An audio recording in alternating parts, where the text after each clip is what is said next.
15 engineers stood behind Celeste Harrington when she told Grant Holloway to clear out his desk.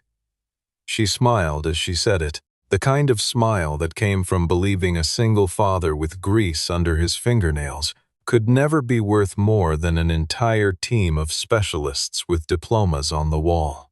6 hours later, her $90 million jet screamed down the runway, gathered speed, and then died in place, warning lights flooding the cockpit while horns wailed across the tarmac. Nobody could explain why. When Grant appeared outside the maintenance fence, still wearing his old badge clipped upside down out of habit, he looked at a thin streak of fluid beneath the landing gear and said only 4 words: "You fixed the wrong thing."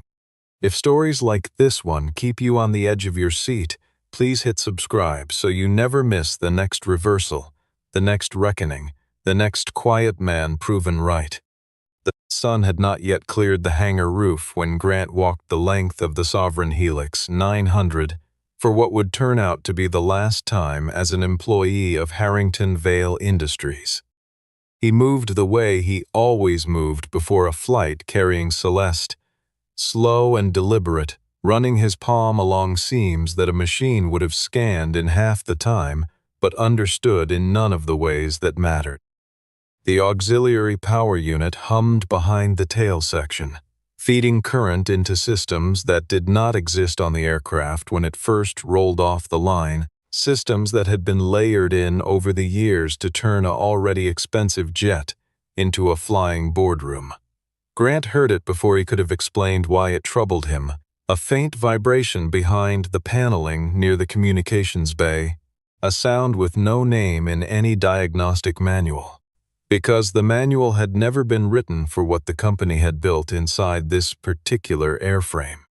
He pulled a battered notebook from his jacket pocket, its cover soft from years of handling, and flipped to a page dated nearly 3 years earlier. The handwriting there described an almost identical resonance, recorded after a lightning strike, had forced an emergency inspection and revealed a grounding wire that had begun to fail. Under repeated thermal stress, Grant knelt beside the access panel behind the communications bay and found a converter unit with a serial number that did not match anything in the procurement records he had memorized out of sheer repetition. The mounting screws showed faint tool marks that were too fresh for routine service. A grounding strap nearby ran slightly warmer than its neighbors, warm enough that his bare hand noticed it immediately, even though no sensor on the aircraft had flagged anything out of range. He requested a 4-hour hold so the suspect unit could be pulled and bench-tested before Celeste's flight to Washington, where a $6.4 billion acquisition hung on her presence at a signing table by early evening. Lucian Rothwell, the polished vice president of aviation operations who had spent the better part of 2 years quietly steering procurement toward cheaper vendors, refused the request within minutes of hearing it. He reminded Grant, not unkindly on the surface, that ground testing had already cleared the converter, and that a hunch about a sound was not grounds for grounding a 9-figure asset. Grant answered that the unit could pass every test performed while the aircraft sat still, and still fail once the engines reached takeoff power and the airframe began to vibrate at a frequency the converter's housing was never rated to withstand. Lucian told the assembled maintenance crew that Grant had a habit of manufacturing crises whenever he felt his position was not sufficiently appreciated. Celeste arrived at the hangar within the hour, informed that her flight might slip by half a day because of what she was told was an unverified complaint from a single technician. She found Grant standing beside the open access panel, notebook still in hand, refusing to sign the readiness certificate that would clear the aircraft for departure. In front of board members, junior staff, and the flight crew already suited up for the trip, she asked him whether he expected her entire company to stop moving because he had heard a rattle. Grant told her he was not asking the company to stop. He was asking the aircraft to stop before it did that on its own, at a speed and an altitude where stopping would no longer be a choice anyone got to make. Lucian used the moment to announce, with practiced timing, that he had already onboarded a team of 15 engineers specifically to end what he called an unhealthy dependency on any single employee's memory. Celeste seized on the idea immediately, telling Grant that his access credentials would be reassigned by the end of the day and that the new team would take over full responsibility for the aircraft's readiness going forward. Grant did not argue about his job. He only asked that his objection be entered into the maintenance log exactly as spoken, a request that struck several people in the hangar as strange for a man supposedly protecting his own position rather than protecting the people who would eventually be sitting in that cabin. By mid-morning, the 15 new engineers had assembled beneath the belly of the Sovereign Helix, a collection of specialists in electrical systems, propulsion, avionics software, cabin architecture, and structural analysis, each holding credentials from programs Grant had never attended. Celeste stood in front of them and told the gathered maintenance staff that no employee should ever be allowed to convert personal experience into personal leverage over the company that employed him. She said 15 highly credentialed engineers would complete in 2 hours what Grant had insisted required 4, framing the comparison as though competence could simply be added together like currency. Grant agreed, without bitterness, that no single person should hold that much unchecked authority over an aircraft this complex. He warned, just as calmly, that the new team had not been given the full maintenance history behind the recent cabin upgrades, and that history mattered more than headcount when it came to understanding how one system's failure could hide inside another's success.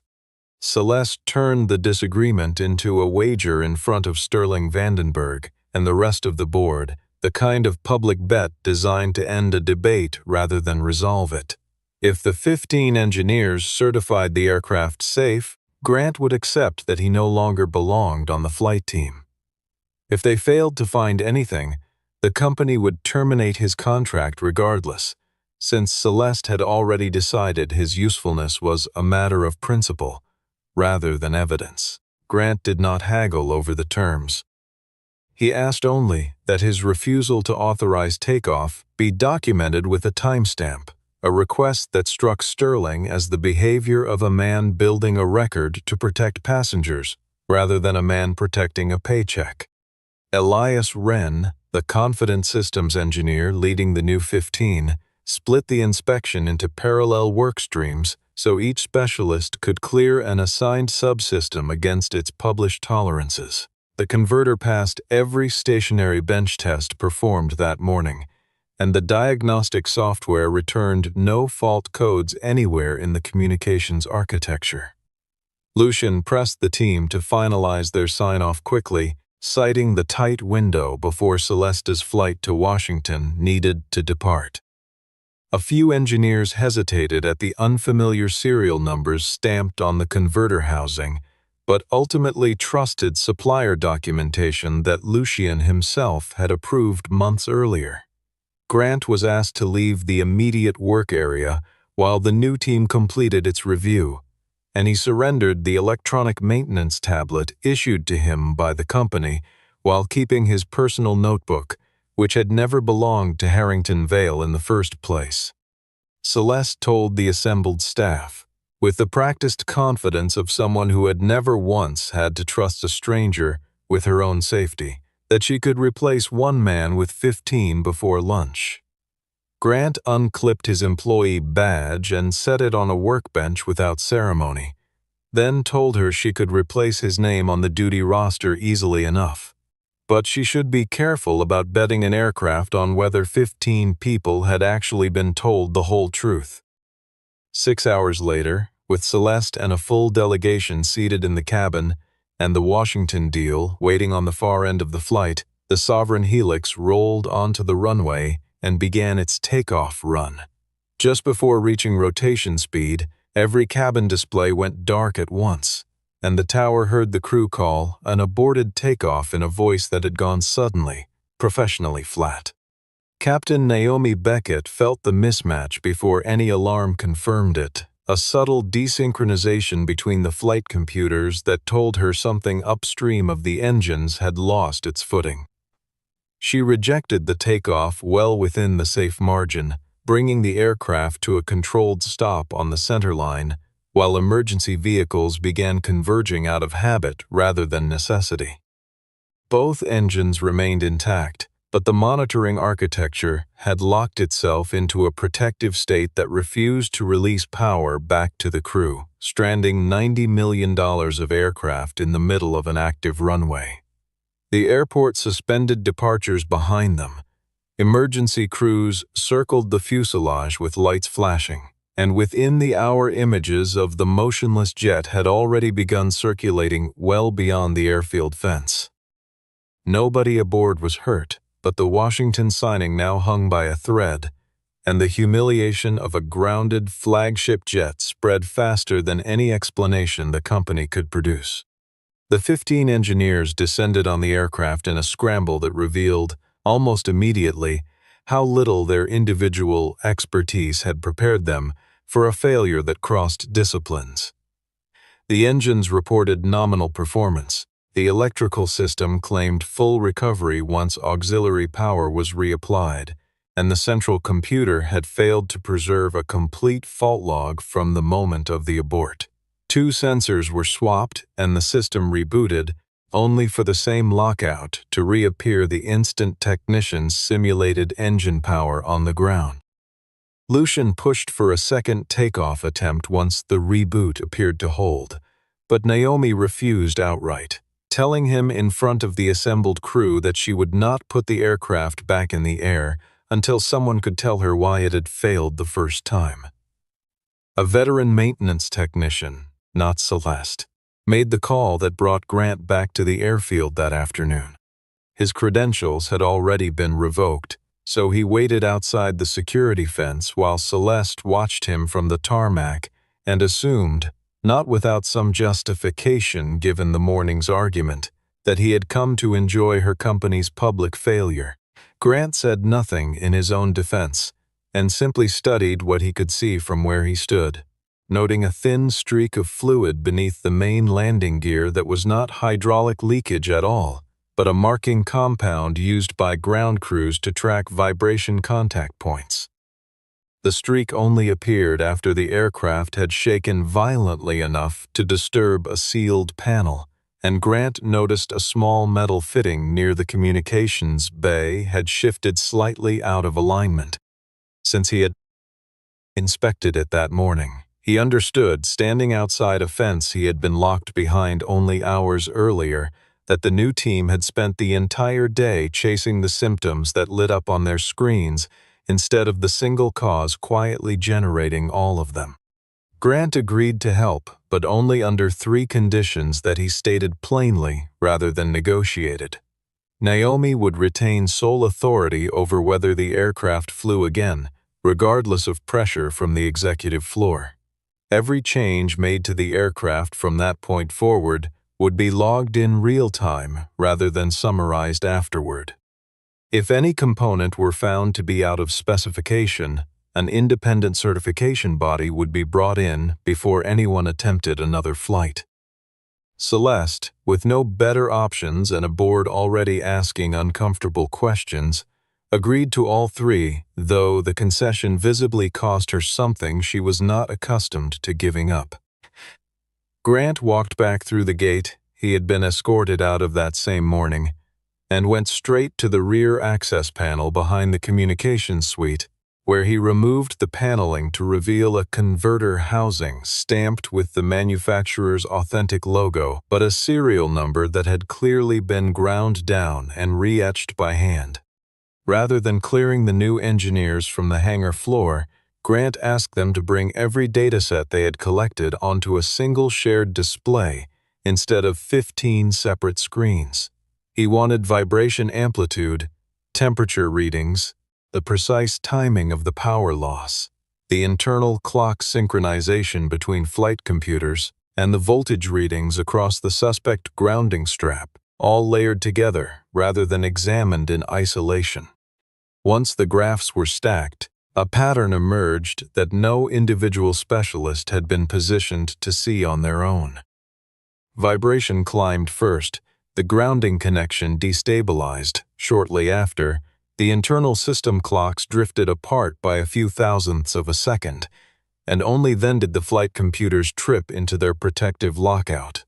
Elias realized, watching the layered charts resolve into a single coherent story, that his team had each been handed a different question when the failure could only be found by anyone permitted to ask one shared question across all of them.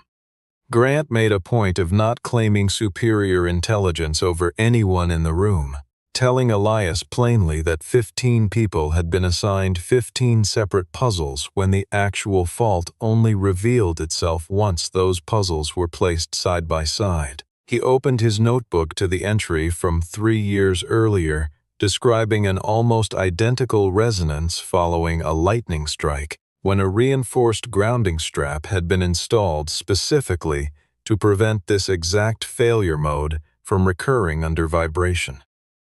That reinforcement no longer appeared anywhere in the current electronic maintenance history, meaning someone had removed the record before the new team ever took over the aircraft's files.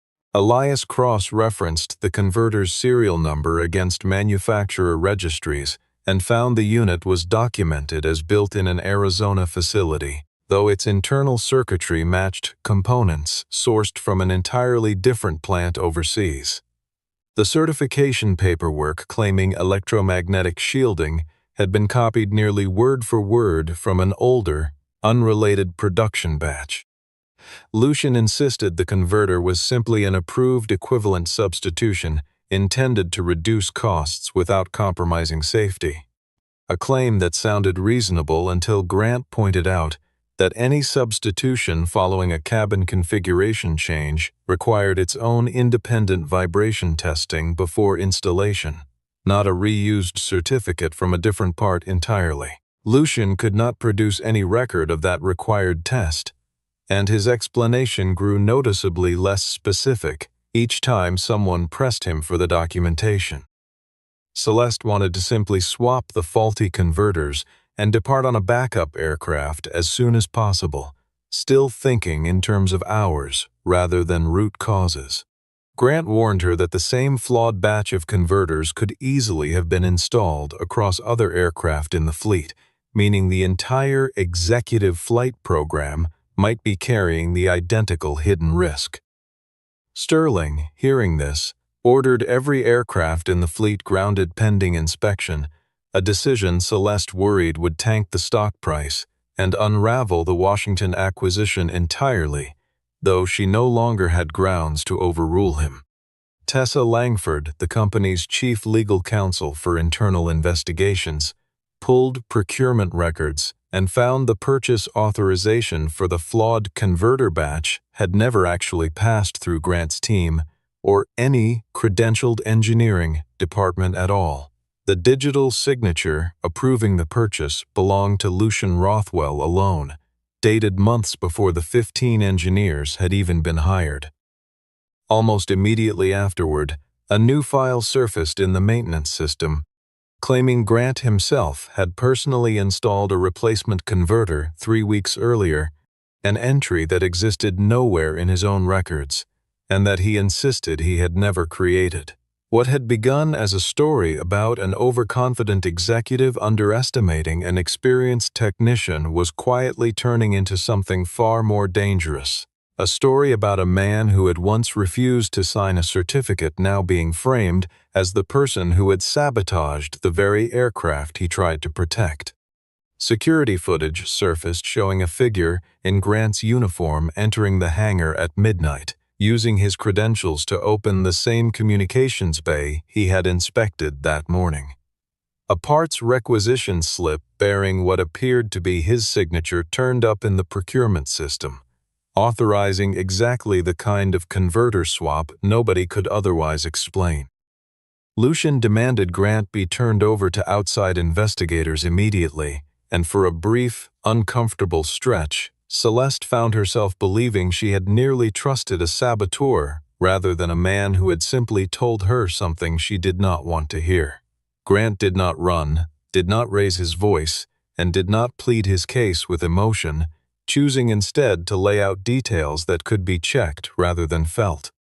He pointed out that the forged signature used his full legal name, including a middle name he had never once used on any technical document in over 20 years of employment. He noted that the figure on the security footage wore a tool belt on the right hip, while Grant had worn his on the left for years, ever since an old wrist injury made reaching across his body impractical. He observed that the badge access had been logged well after his credentials were officially revoked that same morning, a timing detail that should have been impossible if the entry were genuinely his. Elias pulled the raw access server logs and discovered the credential entry had been typed manually into the system rather than captured automatically by a functioning badge scanner, and that 7 full seconds of footage were missing from the security recording immediately before the imposter appeared on camera. Grant handed his personal notebook to Tessa without hesitation, revealing dated entries describing exactly when he first noticed the irregular serial number, who had specifically instructed him to stop investigating further, and copies of warning emails he had sent weeks earlier that had somehow never reached the safety department.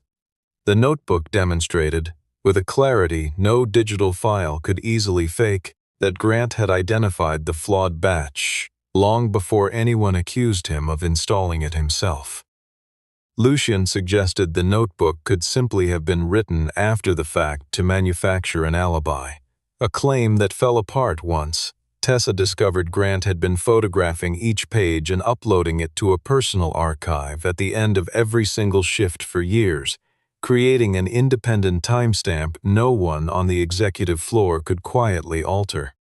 Celeste began to notice, almost against her own instincts, that Lucien had handed her a story that fit together a little too neatly, arriving at exactly the moment it was most convenient for him. She asked why damaging records about Grant had only appeared in the system after the failed takeoff, rather than at any point during his years of otherwise clean service. Lucien deflected by reminding her how much money the company was losing. With every hour the fleet remained grounded, a tactic that had worked on her before but landed differently this time. Celeste did not publicly side with Grant yet, but she quietly ordered every server in the building preserved exactly as it stood, refusing to let anyone, including Lucien, touch the records again without oversight. Elias discovered the flawed converter batch actually contained 28 separate units, not just the one pulled from Celeste's aircraft, and that they had been distributed across 3 executive jets, 4 experimental test aircraft, and 1 ground simulation facility used for pilot training. One of those affected aircraft was already preparing to carry Sterling Vandenberg to New York for an unrelated meeting, its systems having been cleared earlier that same week, using the same flawed certification paperwork that had cleared Celeste's jet before the failed takeoff. Grant checked the serial number assigned to that aircraft's converter and realized, with a chill that did not show on his face, that it was not simply part of the same defective batch. It was the very first unit manufactured in that entire production run, the one most likely to fail first under sustained vibration. Sterling's aircraft was already rolling out of its hangar as he said it. Grant asked that Sterling's aircraft be stopped immediately, and Lucien objected loudly, insisting the systems aboard that particular jet had never once triggered a fault warning in months of service.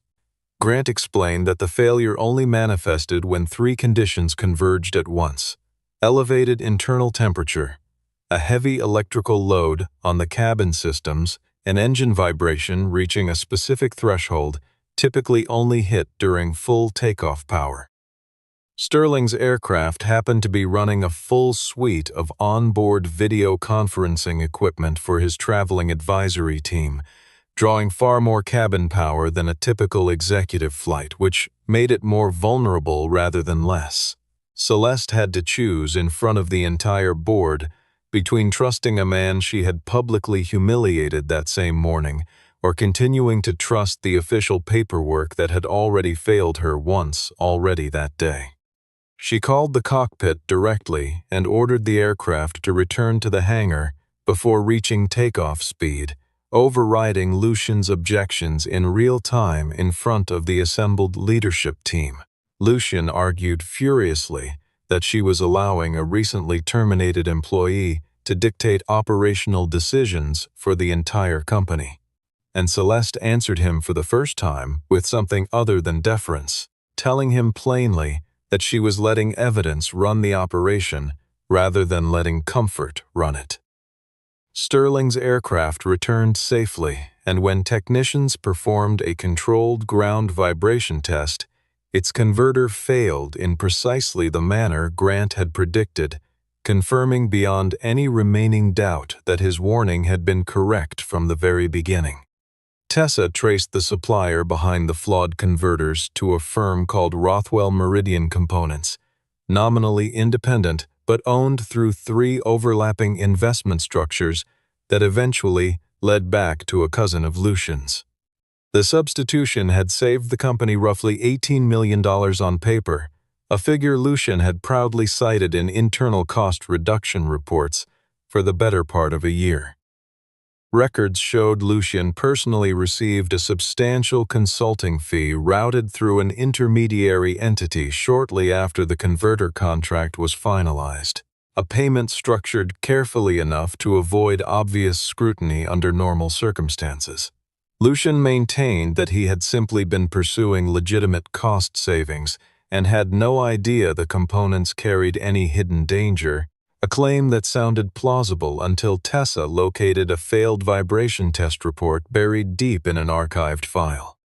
That report documented an early failure of the exact converter model months before installation began, along with a handwritten annotation recommending the entire batch be rejected outright rather than deployed anywhere in the fleet.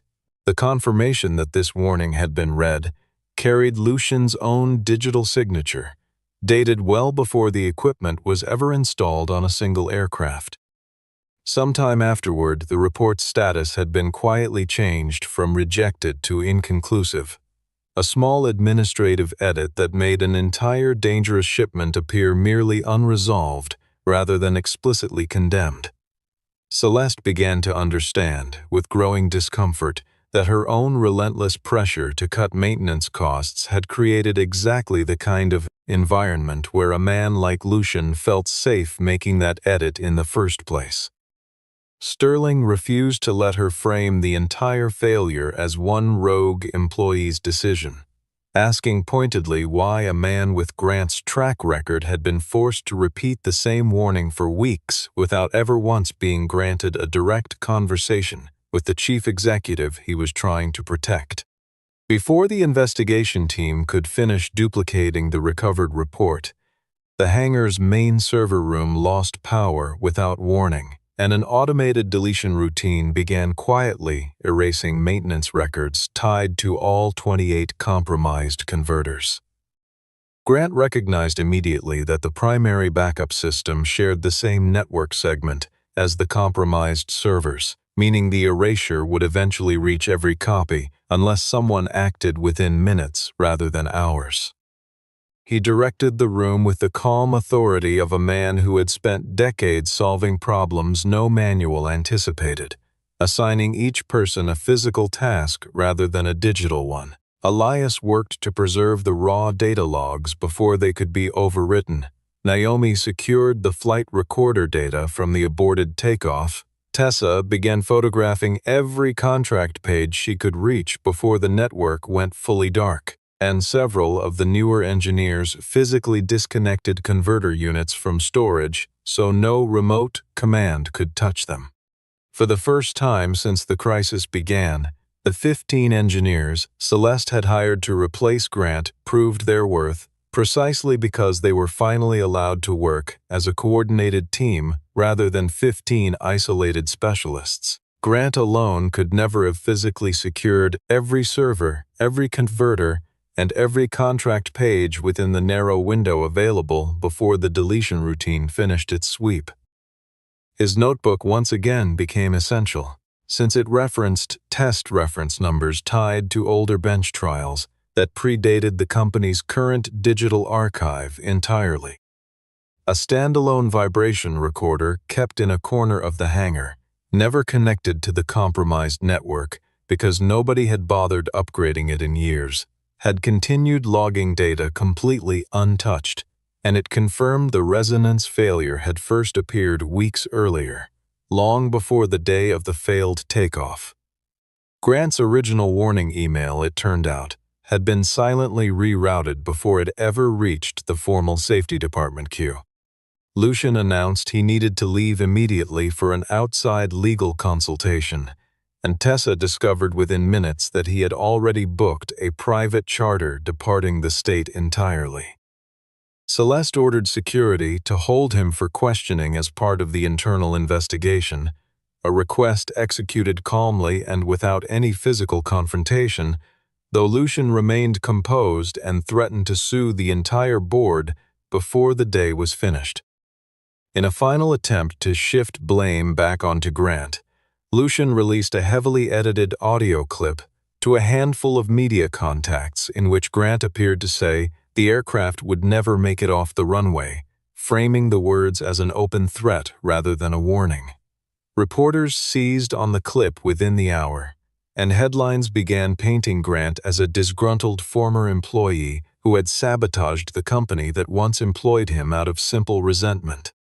Grant found himself facing the very real possibility of losing his professional license and his reputation over a sentence stripped entirely of its original context. Avery called him that evening, voice tight with worry, asking whether what the news was reporting could possibly be true. Grant did not explain the entire situation to her over the phone, choosing instead to tell her simply that he had done exactly what he had always taught her to do, which was to refuse signing his name to anything he knew was not safe. Naomi remembered the original conversation clearly, since it had taken place during a routine training session 6 months earlier that happened to be recorded automatically by the cockpit's instructional monitoring system. The full, unedited sentence made Grant's meaning unmistakable, warning that if the company kept ignoring this particular signal, the aircraft would eventually never be able to leave the runway at all. The complete recording did more than simply clear Grant's name. In the seconds immediately following his warning, still captured on the same training footage, another voice was audible giving a very different instruction entirely, telling someone nearby to delete that warning before Celeste ever had a chance to see it. Celeste, Sterling, the full legal team, and all 15 engineers gathered in the hangar for an emergency session once the complete recording surfaced. Lucian continued insisting the clip had been taken out of context even as Elias methodically laid out the full chain of evidence assembled over the previous days. He walked the room through the counterfeit components, the buried failed vibration report, the deleted maintenance history, the forged badge access used to frame Grant, and the consulting payments traced back to Lucian's own family company. Every engineer in the room confirmed they had only ever received a fragment of the full maintenance picture, none of them aware the converter batch had already failed, testing months before it was ever installed on a single aircraft. Grant told Celeste plainly that she had never actually hired 15 people to replace him, whatever she had believed at the time. She had hired one person to watch electrical readings, one to watch vibration, one to watch software behavior, and one to watch engine performance, without ever granting any single person the authority to lay those separate pictures side by side. The management structure she had built turned 15 genuinely capable engineers into 15 sealed rooms instead of one connected team, and the failure had slipped easily through the gaps between them. Elias stood in front of the group and admitted his own team had signed off far too quickly under schedule pressure, refusing to place the blame solely on either Grant or Celeste for a failure that had multiple authors. He accepted personal responsibility for letting time pressure override careful engineering judgment, and every one of the 15 engineers present agreed they would not resume normal operations until an independent certification review had been completed from the ground up. Their decision proved, more clearly than any speech could, that Grant had never wanted them to fail. He had simply wanted them given the chance to actually do their jobs properly. Tessa presented the full financial trail, showing exactly how much Lucien had personally profited from approving the converter substitution, along with evidence that he had privately wagered on the acquisition closing before anyone discovered the defect at all.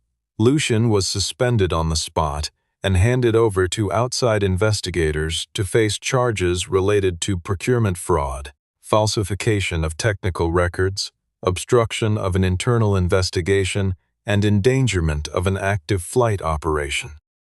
Celeste faced an agonizing choice in the hours that followed, since she could still likely salvage the Washington acquisition by publicly framing the entire disaster as the isolated failure of one rogue executive rather than a systemic breakdown. Instead, she chose to postpone the acquisition publicly and ground the entire executive fleet until every affected aircraft could be independently certified, a decision that sent the company's stock sliding within the same trading day. Several board members openly questioned, in that same emergency meeting, whether she remained fit to continue leading the company at all. Celeste turned to Grant near the end of that long session and asked him directly whether he could save the company that had fired him the same way he had just saved the aircraft it nearly destroyed. Grant did not ask for his old position back, and he did not ask for Celeste to be removed from her role either, understanding that neither outcome would actually fix what had broken in the first place.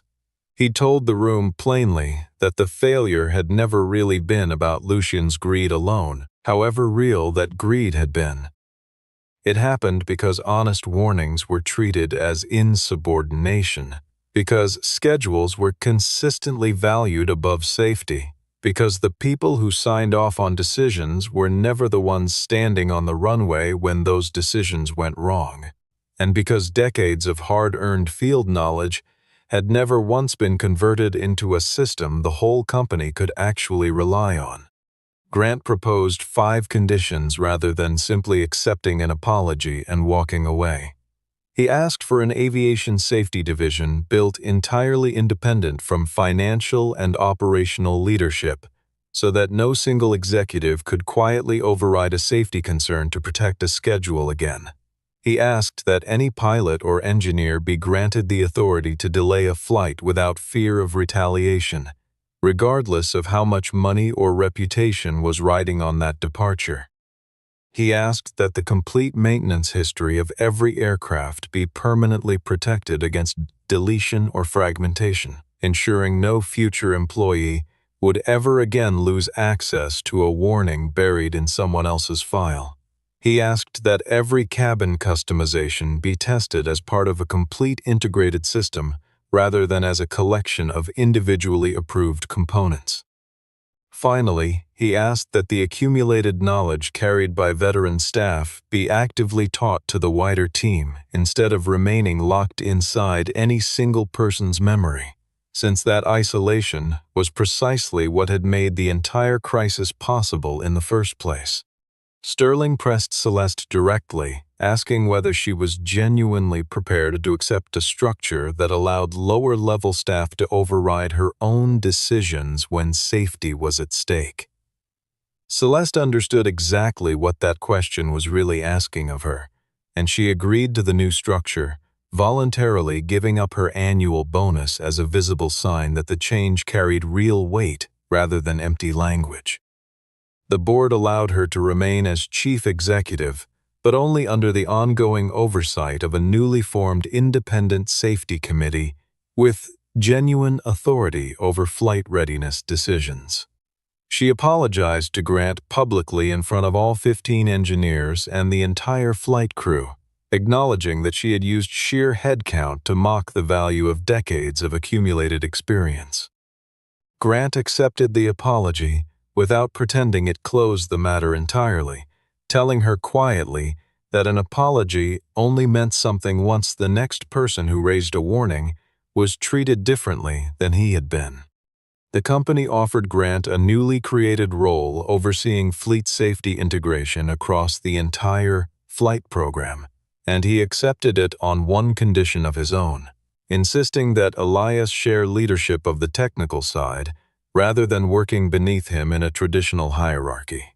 Grant had no interest in replacing 15 engineers with one indispensable man standing in exactly the same precarious position he himself had once occupied.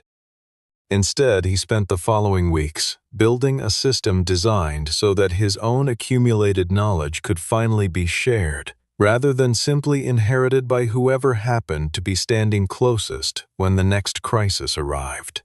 The Sovereign Helix 900 was fully repaired within days, every compromised converter replaced with properly certified components, and every affected system independently retested from the ground up. Grant still refused to sign the final readiness certificate, however, until Celeste agreed to sit aboard the very first test flight alongside the complete technical team responsible for clearing it. 6 months later, all 28 of the flawed converters had been permanently recalled across the fleet, and Harrington Vale Industries chose to publish the full findings of its internal investigation rather than quietly burying them the way similar companies so often did. The disclosure cost the company real money in the short term, but it avoided a catastrophe that could easily have ended lives and very likely the company itself. The stalled acquisition was ultimately renegotiated under far more transparent terms than the original deal had ever contained, and the 15 engineers Celeste had originally hired to replace Grant were never dismissed at all. Instead, they became the founding core of a new systems safety division built specifically around the lesson their own near disaster had taught them, that expertise divided into sealed departments will always miss what only a connected view can reveal. Grant spent those months converting every page of his old notebook into a shared digital archive, but he refused to strip away the human reasoning behind each entry the way a simple spreadsheet would have done. Every warning was paired with the underlying data, supporting photographs, the specific repair history involved, and a plain account of the field lesson that had originally produced it. He encouraged the younger engineers under his supervision to question even his own conclusions rather than accepting them purely on the strength of his reputation, insisting the entire point of the new system was never to make himself irreplaceable a second time. His stated goal, repeated often enough that it became something of a quiet motto around the safety division, was to ensure no single individual would ever again stand as the last line of defense for a company this large. Avery visited the hangar one afternoon during a break from her engineering coursework and found her father's name freshly stenciled on a new office door down the corridor, though she located the man himself lying on his back beneath a fuselage with the rest of his technical team, exactly where he had always preferred to be found. Grant told her, half joking but not entirely, that a title on a door had never once made an aircraft safer. It was the willingness to actually get down on the ground and check every last detail that did that, regardless of what any nameplate happened to say above someone's head. On the morning of the test flight, Celeste, Sterling, Naomi, Grant, Elias, and several members of the newly reorganized engineering team gathered once more on the very runway where the aircraft had first died months earlier. Celeste asked Grant directly whether he believed the aircraft was finally ready to fly. He did not answer immediately, choosing instead to look toward Naomi first, who in turn confirmed her crew's readiness before Elias verified every last data point supporting the aircraft's return to service. Only once every person in that chain had given their honest assessment did Grant finally sign the certificate himself, a small but deliberate demonstration that the ultimate decision no longer rested in the hands of any single indispensable genius standing alone against the rest of the company. The Sovereign Helix rolled out onto the very stretch of runway where it had once come to a dead, humiliating stop, engines building steadily toward takeoff power as every technician present held their breath without quite admitting it. The displays inside the cabin remained perfectly stable this time, every readout holding its ground exactly where it belonged as the aircraft finally lifted cleanly into the early morning light. Celeste watched the hangar shrink beneath her from the cabin window and admitted quietly to Sterling that she had once genuinely believed 15 engineers could simply replace one experienced man without any real cost. Sterling told her she had been asking the wrong question from the very beginning. The real question was never whether 15 people could replace Grant Holloway. It was always whether Grant Holloway could turn 15 separate people into a single team capable of catching what any one of them, working alone, would have missed entirely. In the technical bay behind the cockpit, Grant did not bother glancing out at the view sliding past the window the way everyone else instinctively did. He kept his eyes fixed on the live vibration readout instead, watching every line settle into perfect, quiet synchronization with the others around it. Only once he was fully satisfied did he finally close the worn old notebook that had guided him through the entire ordeal and set it gently aside. Celeste had gotten her acquisition back on track, and she had gotten her $90 million aircraft safely back into the sky where it belonged. But the far greater victory, the one that would actually outlast this single flight, was the day her company finally stopped needing one quiet, overlooked father to stand alone between it and every mistake it might otherwise have made.